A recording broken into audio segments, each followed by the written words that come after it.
Guys আমাদের বাংলাদেশেও যে এক টুকরা স্বর্গ আছে, এটা কিন্তু শ্রীমঙ্গল না আসলে আপনাদেরকে একদম আমি এই বলে প্রকাশ করতে পারবো না। আপনি যদি আমাকে বলেন যে বাংলাদেশের সব থেকে সুন্দর জায়গা কোনটা, আমি বলবো শ্রীমঙ্গল। বিকজ এই জায়গাটা এত চমৎকার। হ্যাঁ, কক্সবাজার সুন্দর, আমি নিজেও কক্সবাজার আমার কাছে অনেক ভালো লাগে, বাট প্রকৃতি ভাই, প্রকৃতি শ্রীমঙ্গলের মতো প্রকৃতি আমি আমার লাইফে দেখিনি। আমরা ভিউটা একটু দেখাতে চাই আপনাদেরকে।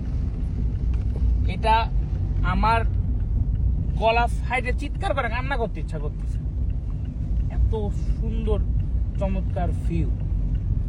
মানে সুবহানাল্লাহ, যে আমাদের দেশেও যে এক টুকরা, আমি এটাকে দার্জিলিং এর সঙ্গে কম্পেয়ার করবো না, আমি এটাকে কাশ্মীরের সঙ্গে কম্পেয়ার করবো। মোটামুটি এই মাটিতে সবকিছুই হয়।